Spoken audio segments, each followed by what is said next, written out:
Hi everyone, Taylor here today. Welcome to a little reaction video to some of the players that have left the club. I want to talk about specifically Aidan Conley, who I think is a big loss. I know Conley did have probably his best season in 22-23, but this season he's still shown that he's a player that can get out there and make chances, but clearly he's not fit, I suppose, for Barry's style of play at least.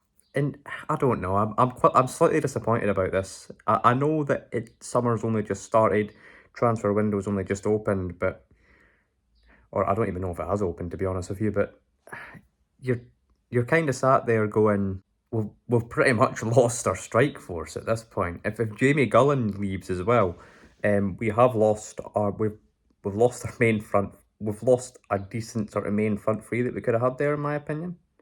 I mean that assumes it would bring Aidan Marsh in as well, to be fair, but yeah, I mean I think. You need to wait until summer to see what happens and who they bring in, because there's going to be reinforcements and all that kind of stuff that, But another big one is goalkeeper. So Kevin Dabrowski's left, which is a bit, I mean, that was a sentimental fan myself, was a bit sad. And we're in contract negotiations with Andy McNeil, so we don't actually have a goalkeeper at the moment. I forgot to mention that Josh Ray also has returned to St Johnstone, which is why we don't have a goalkeeper at the moment. So we're going to have to be on the lookout for a goalkeeper, for at the very least a centre forward, I think also a left winger, right winger is what we need as well. I'd say just to get the squad up to a playing base. Of course, we have things like people that were in the reserves, etc., that can go and fill those roles.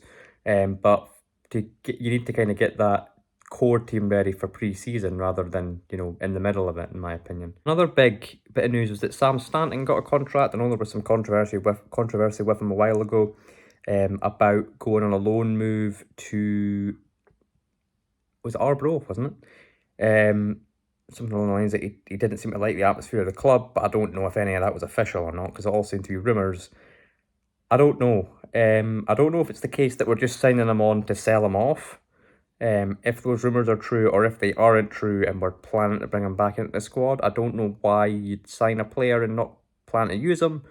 It's a bit odd for me. But yeah. So Stanton wasn't released. So that's I don't know.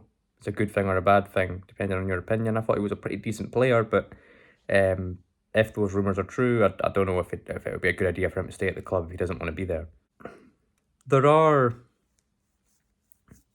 I guess I'm still holding out that Aidan Marsh could join, he is technically a free agent out of contract. You can sign him, you can sign him for nothing.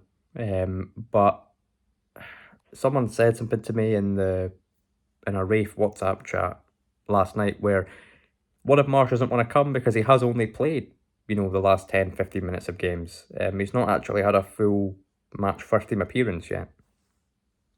Or ever, if he doesn't come back. So it's yeah, I get it, that could be a tough sell in a sense. Ideally I would put Marsh in the first team, but I'm not a manager. And it was Robson that came in that took us from the verge of relegation, or the possibility of relegation, to the possibility of playoffs, missing it out on the last day, 1 point. And I think I don't think we were equal on goal difference with Partick, but we're relatively close. So, yeah, I don't know. Don't know where we go from here. I just wanted to make this sort of my initial, know nothing reaction to some news that I've just been thinking about for the past few days. So I hope you enjoyed this one, and I will see you in the next one. Bye-bye.